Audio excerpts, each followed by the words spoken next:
Moi, je suis très média au niveau de l'information seulement.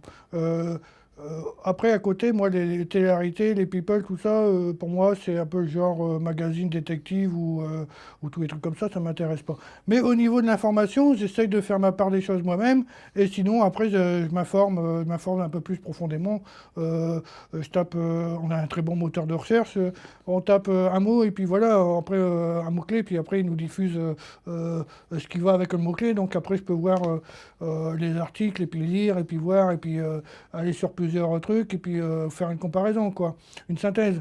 Et donc, c'est comme ça que je nourris mes informations, en fait.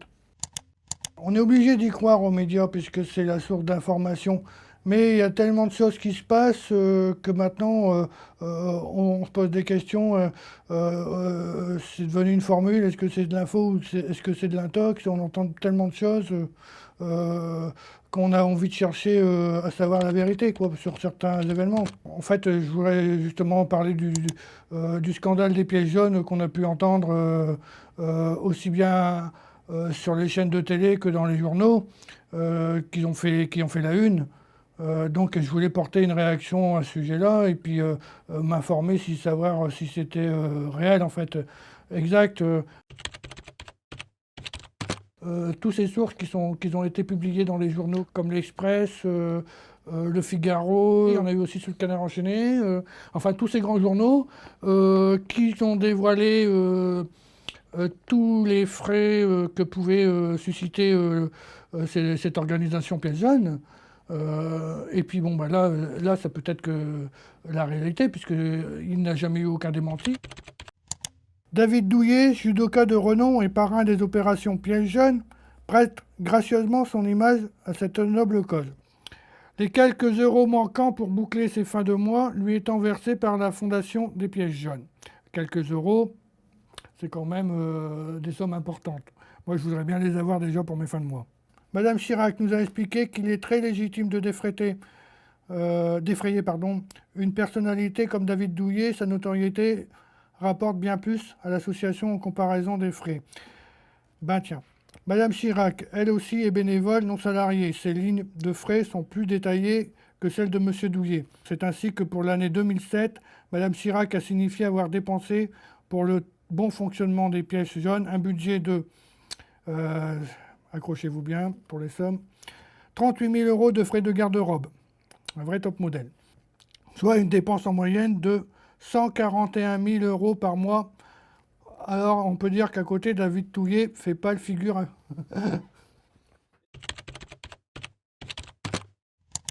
Par exemple, si on peut revenir sur une star que je disais tout à l'heure, qui a des affrètements, des rémunérations, alors qui font du bénévolat, donc qui ne devraient même pas être payés quelque part, puisque maintenant, si j'en comprends la chose, le bénévolat devient source de rémunération.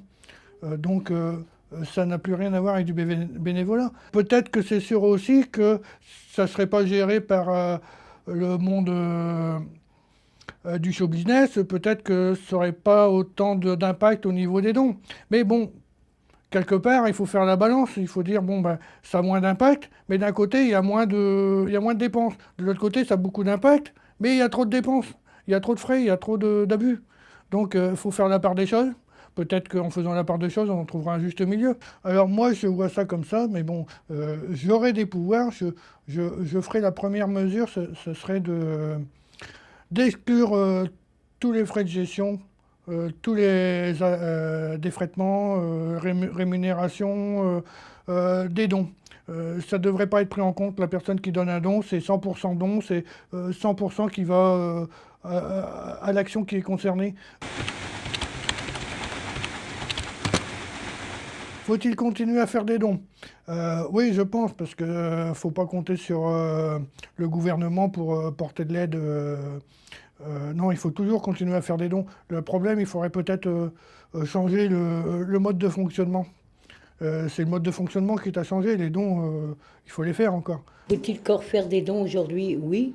On donne ce qu'on peut.